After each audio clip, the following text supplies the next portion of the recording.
طرح بیٹھے آپ یہ بات سے نشین رکھیں کہ فرقہ شیعہ کے ساتھ ہم سنیوں کا اصل اختلاف کیا ہے؟ اصل اختلاف ہمارا سنیوں کا یہ عقیدہ ہے کہ اصول دین جو ہم نے پڑھے جن کو عقائد اسلام کہتے ہیں، اصول دین میں سے جو اصل عقیدے ہیں وہ 3 ہیں، بقیہ بھی سب ہوئی، لیکن ان میں بنیادی عقیدے اصول دین میں سے 3 ہیں۔ کتنا؟ 3 بولا کرو، کتنے؟ 3۔ اصول کا معنی ہم نے بتایا تھا، اصول لفظ اصل سے نکلا ہے، اور اصل کہتے ہیں جڑ، بنیاد کو، بیج کو، بیج سے ہی فصل ہوتی ہے نا۔ تو اصل جو دین اسلام کے عقائد کی اصل ہے وہ 3 چیزیں، کتنی؟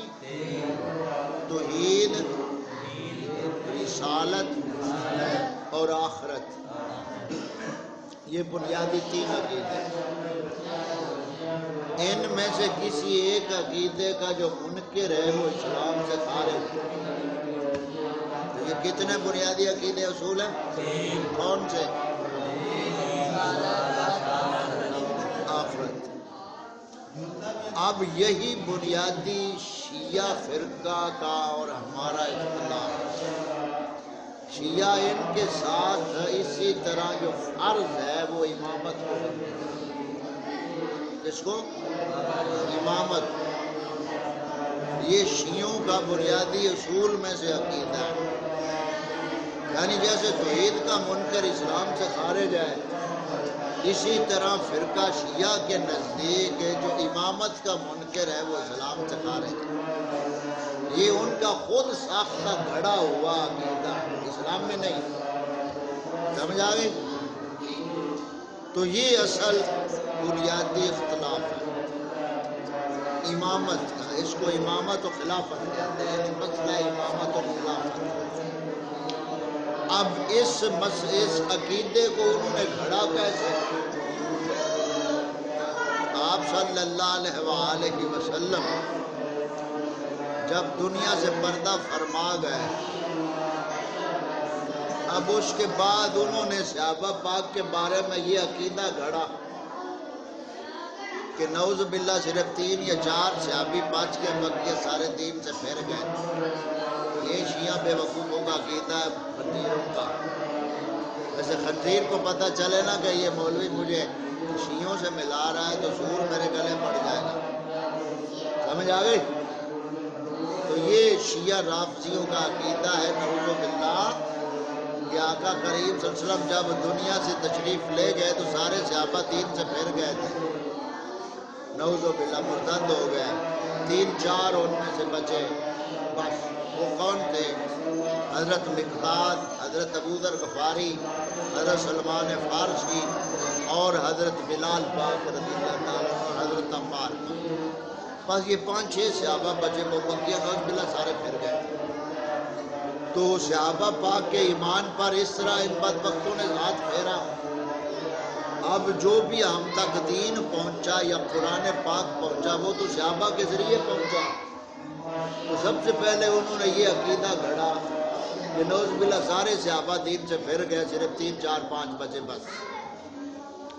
اور پھر انہوں نے سوچا کہ ہم آگے یہ اپنا جو فرقہ ہے اس کے عقائد و نظریات کو چلائیں گے کیسے؟ تو پھر انہوں نے سب سے پہلے یہ عقیدہ امامت گھڑا کہ نبی کریم صلی اللہ علیہ وسلم نے اپنے آخری وقت میں جو خلافت تھی وہ حضرت علی پاک کو دے دی، پھر حضرت علی پاک نے حسن پاک کو، پھر حسن پاک نے حسین پاک کو، پھر حسین پاک نے امام زین العابدین پاک کو، اس طرح یعنی 11 اماموں میں منتقل ہو گئے۔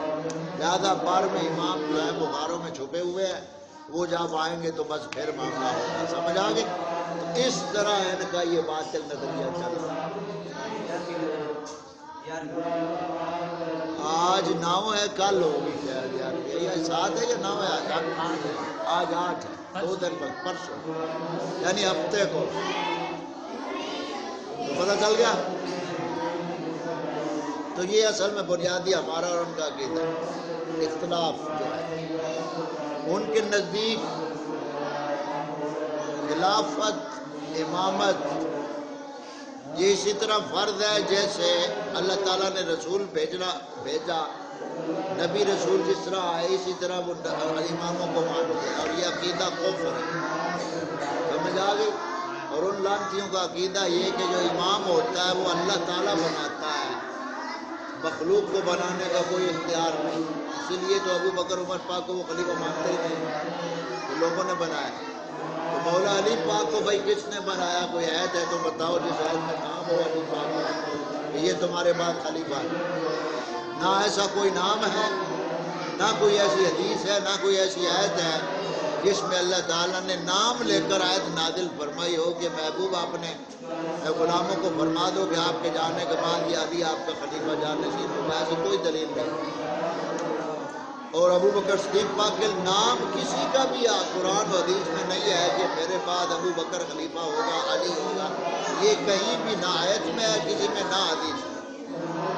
تو ابو بکر صدیق پاک کو خلیفہ کس نے بنایا؟ مہاجرین اور انصار، امت کے اجماع سے صدیق اکبر پاک خلیفہ بنے، سمجھ آ گئی؟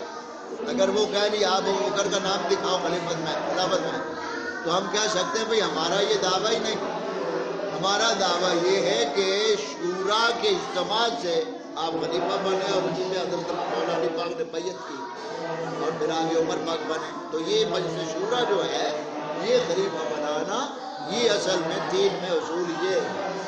تو ابو بکر صدیق پاک کی خلافت کس سے ثابت ہے؟ اجماع سے۔ کس سے؟ اجماع امت سے۔ جو اجماع کو نہیں مانتا وہ قرآن کا منکر ہے، جیسے ہم نے کہا کہ شریعت کی دلیلیں کتنی ہیں؟ 4، قرآن، سنت، اجماع اور کیا سے؟ شرع۔ سمجھ آ گئی بات؟ تو یہ مختصر سی بات اتنی سمجھ آ گئی ذہن میں؟ تو پہلے اختلاف کا پتہ چل گیا، جن کے ساتھ اصل اختلاف ہے، اب وہ یہ کرتاس کا مسئلہ اٹھائے یا نعوذ باللہ باغ فتح کا مسئلہ اٹھائے تو سب بہتان اور جھوٹی کہانیاں، ان کا کوئی حقیقت سے لینا دینا نہیں ہے، سمجھ آ گئی بات کی؟ تو ان کے ہاں دوسرا فرض یہ ہے کہ جیسے جو امام ان کے نتیجے فرقہ شیعہ میں جیسے نبی معصوم ہوتا ہے، امام اسی طرح معصوم ہوتا ہے، اور یہ عقیدہ بھی گمراہی کا عقیدہ ہے۔ اور پھر اسی طرح مولا علی شیر خدا رضی اللہ تعالی عنہ کو انہوں نے کیا کیا مانا ہوا ہے، اور پھر تولا تبرہ، یہ دو ان کے ایمان کے رکن ہیں۔ تولا تبرہ، تولا کا معنی کیا ہے؟ مولا علی پاک سے محبت کرنی۔ تبرہ کا معنی کیا ہے؟ مولا علی پاک کے دشمنوں سے بیزاری، ان پر لعن طعن کرنا۔ یہ فرقہ شیعہ میں فرض ہے، یعنی جس طرح نماز فرض ہے نا، پیارے محبوب صلی اللہ علیہ وسلم کے صحابہ پاک کو بالخصوص ابو بکر، عمر، عثمان، حضرت معاویہ پاک، حضرت ابو سفیان، حضرت ہندہ، حضرت واشی، حضرت مغیرہ بن شعبہ، اور یہ یعنی وہ مبارک صحابہ جن کے ایمان کی گواہی قرآن پاک نے دی اور پیارے محبوب کی زبان نے دی، ان پر یہ تبرہ بھونکتے ہیں۔ تو یہ تبرہ کا مطلب ہے بیزاری۔ تولا اور تبرہ یہ ان کا رکن ہے اسلام کا، جیسے ہمارے ہاں نماز فرض ہے نا، ان کے ہاں یہ تولا تبرہ اس طرح فرض ہے۔ یہ ایسی لعنتی قوم ہے، یہ کہاں سے پروان چڑھی ہے، یہ تینے سے کہاں سے چلایا، آگے کہاں تک پہنچا۔ تو یہ بنیاد تھی خلافت اور امامت، یہ ان کا اصل دعویٰ ہے کہ خلیفہ اور امام اللہ تعالیٰ بناتا ہے۔ تو خلافت امامت کا معنی سمجھ لیں، خلیفہ، وعلیکم اوے ادھر توجہ رکھو، خلیفہ اور امام، اس کا معنی کیا ہوتا ہے؟ خلیفہ جو بعد میں آئے، خلیفہ خلف خلف کا معنی جو بعد میں آئے، سمجھ آ گئی؟ تو خلیفہ بعد میں آنے والا اور امام جو آگے ہو، امام جو آگے ہو اور خلیفہ جو بعد میں آئے۔ اب خلافت و امامت تو ان کا جو دعویٰ ہے وہ کہتے ہیں کہ جی نبی کریم صلی اللہ علیہ وسلم کے بعد جو خلیفہ ہے وہ ابو بکر، وہ حضرت علی پاک ہے، اس لیے اس کو کہتے ہیں خلافت، اور امامت یعنی امت کے پیشوا ہیں مولا علی پاک، اس حوالے سے وہ کہتے ہیں خلافت و امامت۔ تو خلیفہ جو پیچھے آنے والا اور امام جو امت کے آگے، سمجھ آ گئی؟ تو خلافت و امامت یہ ایسا گھڑنتو ان کا عقیدہ ہے شیعوں کا جس کا اسلام میں وجود نہیں ہے، اور اس فرقے کا اصل بانی جو ہے وہ عبداللہ بن سبا یہودی ہے۔ کون؟ یہ مسئلہ جو شیعوں کا عقیدہ ہے خلافت و امامت کا، اس کا بانی کون ہے؟ وہ کون تھا؟ یہودی۔ کون تھا؟ اس نے سب سے پہلے مولا علی کی امامت کے فرض ہونے کا دعویٰ کیا۔ یہ 20 کتب میں لکھا ہوا ہے، شیعہ سنی کتب میں لکھا ہوا ہے، شیعہ سنی کتب میں، اور شیعوں کی کتاب بالخصوص رجال کشی میں، ناسخ و تاریخ میں یہ ساری بات لکھی ہے۔ اب شیعہ اگرچہ بھونکتے ہیں کہ وہ یہ ایک افسانہ ہے، کوئی اس کا وجود ہی نہیں تھا، یہ تھا وہ تھا، بک کرتے رہے، لیکن جو بات کتابوں میں تحریر ہے وہ یہی ہے۔ سمجھ آ گئی؟ تو اس حوالہ سے یہ اب ہم نے بنیاد ایک سمجھی فرقہ شیعہ کی کہ اصل کیا ان کا عقیدہ ہے؟ خلافت و امامت کا۔ خلافت و امامت کو شیعہ فرض سمجھتے ہیں جیسے نبوت فرض ہے، سمجھائی؟ اور یہ عقیدہ ان کا باطل ہے۔ اب اگلے 2 مسئلے، ایک مسئلہ جو کرتاس کا اٹھاتے ہیں کہ حضرت عمر پاک نے قلم دبا لانے سے روک دیا، تو آپ ذہن میں کوئی بھی سوال کہیں ہو تو آپ نے صرف اتنا جواب ذہن میں رکھنا ہے کہ پہلی بات، یعنی اس جھوٹی کہانی کا پردہ یہی منسوخ ہو جاتا ہے کہ یہ مولا علی پاک جب حاضر تھے خدمت میں تمام صحابہ بیت مہاجرین انصار حاضر تھے آخری وقت میں، تو آپ صلی اللہ علیہ وسلم نے فرمایا کہ لاؤ کچھ لکھنے کے لیے، تو حضرت عمر نے روک دیا، جی کہا حسبنا کتاب اللہ، ہمارے لیے اللہ تعالیٰ کی کتاب کافی ہے۔ تو اب ہمارا سوال اتنا ہے شیعوں سے، یہ بطور الزامی جواب، ہمارا عقیدہ یہ نہیں، صرف ان کا منہ بند کرنے کے لیے جواب دے۔ نبی پاک صلی اللہ علیہ وسلم نے فرمایا سب کو، یا اکیلے کسی ایک کو فرمایا؟ سب کو فرمایا جو موجود تھے کہ کوئی قلم دباد لاؤ لکھنے کے لیے۔ تو حضرت عمر پاک نے عرض کی کہ ہمیں اللہ کی کتاب کافی ہے۔ اب ہم شیعوں سے پوچھتے ہیں جو وہ بھونکتے ہیں حضرت عمر پاک پر، ہمارا یہ سوال ہے کہ مولا علی پاک تعمیل کرنے والے تھے یا نہیں؟ وہاں موجود تھے نا، تو مولا علی پاک کیوں نہ لے آئے؟ مولا علی پاک رضی اللہ تعالی عنہ جب وہاں موجود ہے، حضرت عمر نے کہہ دیا آپ کے بقول کے کتاب کافی ہے، تو مولا علی پاک کو حضرت عمر پاک کے مشورے کی طرف توجہ کرنی چاہیے تھی یا نبی پاک کا حکم ماننا چاہیے تھا؟ سمجھ نہیں آئی بات؟ تو حضرت علی پاک لے آئے تو بتاؤ، سمجھ آئی؟ مڈو ہاتھ رکھو، مڈو بھئی مولا علی پاک کی ڈیوٹی زیادہ بنتی تھی نا، کہ سرکار فرما رہے لاؤ لکھنے کے لیے، تو حضرت عمر پاک مشورہ دے رہے ہیں کہ یا رسول اللہ ہمیں آپ کو تکلیف نہیں دینا چاہتے، ہمیں کتاب کافی ہے۔ تو اگر لانا ہی اتنا ضروری تھا تو پھر مولا علی پاک پر تو نبی پاک کا حکم ماننا لازم تھا۔ تو پھر اس کا مطلب یہ ہوا کہ حضرت عمر پاک کے مشورے کو مولا علی پاک نے مان لیا اور پھر آپ بھی نہ لائے۔ اتنا ہی ان کے گلے میں جواب کافی ہے، سمجھ آ گئی؟ آگے یہ جھوٹی کہانی انہوں نے بنائی ہے، اس کی کوئی حقیقت نہیں ہے، اور اگر بالفرض وہ روایت صحیح بھی ہو جائے تو اس کی پھر اور آگے بہت وضاحت ہے جس کا اب تفصیلی آپ کو ضرورت نہیں۔ اتنی بات سمجھ آ گئی؟ یہ کیا ہے؟ حدیث کرتاس۔ کیا؟ حدیث کرتاس یعنی کاغذ لکھنے والی، وصیت لکھنے والی روایت۔ دوسری آخری بات، دوسری حدیث جو وہ زیادہ کہتے ہیں حدیث ہے باغ فدق والی. کیا؟ باغ فدق والی یعنی کھجوروں کے باغ والی، وہ وراثت والی. تو اس کا اتنا جواب ذہن میں رکھنا ہے کہ باغ فدق اگر صرف فاطمہ پاک کا حق تھا سلام اللہ علیہا تو مولا علی پاک نے کیوں نہ دیا؟ کیونکہ آپ کے نزدیک خلیفہ تو وہ تھے. شیعوں کے نزدیک خلیفہ بلا فصل مولا علی پاک ہے نا، پہلے خلیفہ. تو پھر صحابہ پاک پر کس چیز کا اعتراض ہے؟ جب خلافت انہی کے پاس تھی تو فدق بھی انہی کے پاس تھا، کیونکہ خلیفے کے پاس فدق تھا. تو تمہارے عقیدے میں تو مولا علی پاک پہلے خلیفہ ہے. تو حضرت عمر ابو بکر پر سوال کا جواب ہی نہیں. آپ کے عقیدے کے مطابق آپ کہتے ہو کہ فدق ابو بکر نے نہ دیا تو خلیفہ تو مولا علی پاک ہے آپ کے عقیدے میں.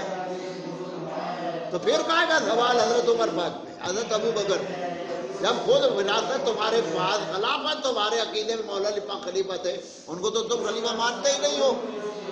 تو جن کو خلیفہ مانتے نہیں ہو پھر وہ ظالم ہے آپ کے عقیدے میں، تو پھر کیسے مانگ رہے ہو؟ سمجھ آئے؟ تو آج ہم نے صرف مختصر طور پر ان دو فتنے جو اٹھائے جاتے ہیں نیٹ کے اوپر عام، ان کے حوالے میں ہم نے صرف آپ کو 3 باتیں آج بتائی. عقیدہ امامت خلافت کا، مسئلہ کرتاس اور مسئلہ فدق. سمجھ آئی؟ ہاں، یہ جو اس لتر کے اوپر ہے نا اس میں یہ عام فتنہ عام ہے. اور یہ جو موبائل ہے، یہ موبائل، یہ فتنہ عالم پوری دنیا میں سب سے بڑا فتنہ ہے. سمجھ آ گئی بات کی؟ تو آج ہم نے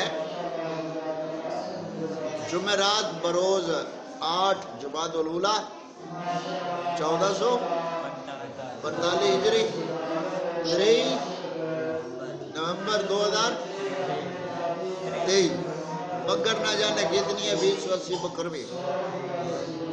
تو آج ہم نے یہ جمعرات کے روز 3 عقیدے آپ کو بتائے فرقہ شیعہ کے. دوسری آخری بات ذہن میں رکھو، فرقہ شیعہ کو کبھی مذہب نہیں کہنا، کیونکہ شیعہ مذہب نہیں ہے، فرقہ. کیا؟ فرقہ. کیونکہ مذہب تو ہمارے 4 ہیں. ہمارے سنت و جماعت کے کتنے مذہب ہیں؟ 4. تو جب بھی کہنا ہے فرقہ شیعہ کہنا ہے، مذہب شیعہ نہیں کہنا. سمجھ آ گئی؟ کیونکہ قرآن پاک میں دین کے بارے میں ان دین عند اللہ الاسلام، اللہ تعالیٰ کے نزدیک پسندیدہ دین اسلام ہے. تو دین ہمارا کیا ہے؟ شریعت ہماری کیا ہے؟ مذہب ہمارا کیا ہے؟ ہم سنیوں کے کتنے مذہب ہیں؟ تو یہ 4 مذہب عقیدے میں حق ہے تو وہ 4 سنی ہیں. جب ہم کہیں شیعہ مذہب ہے تو پھر اس کو ساتھ شامل کرو. سمجھ آ گئی؟ شیعہ مذہب نہیں ہے، شیعہ کیا ہے؟ فرقہ. اور قرآن پاک میں جہاں بھی لفظ شیعہ آیا ہے وہ فرقے کے معنی میں آیا ہے. شیعہ سب سے زیادہ دھوکہ یہ دیتے ہیں کہ ہمارا مذہب شیعہ قرآن میں ہے. یا پچھلے دروس میں پچھلے سالوں میں پڑھ چکے ہیں کہ ہمارا مذہب قرآن میں ہے. مذہب قرآن میں نہیں، فرقہ ہے. سمجھ آ گئی؟ اگر واقعہ تمہارا مذہب قرآن میں تو بنانے والا تلاش کرو. قرآن سے پوچھو تو بنانے والا فرعون نکلے گا. سمجھ آ گئی؟ آج کی یہ چند گزارشات اس لیے ضروری تھی آپ، تاکہ یہ باتیں آپ جو بڑے طلباء ہیں خاص طور پہ ان باتوں کو مد نظر رکھنا ہے اور یہ سوالات ذہن میں رکھنا ہے. 3 باتیں 4 باتیں ہم نے آپ کو بتائی. سیدھے بیٹھو، کوئی سیدھے بیٹھو. سمجھ آ گئی ان باتوں کی؟ خلیفہ کا معنی کیا ہے؟ بعد میں آنے والا. اور امام جو آگے ہو، امت کے پیشوا کو امام کہا جاتا ہے. اور امام خلیفہ کون بناتا ہے؟ وہ اہل و عقد بناتے ہیں، یعنی جو صاحب علم و فہم و فراست لوگ ہوتے ہیں، صاحب دین لوگ ہوتے ہیں، صاحب تقوی لوگ ہوتے ہیں. وہ اگر کسی ایک پہ امام کہ اتفاق کر لے اور اس کا نام امام رکھ دے تو وہ رضا اللہ تعالیٰ کی رضا ہو، یعنی مہاجرین اور انصار کی آپس کے مشورے سے جو امام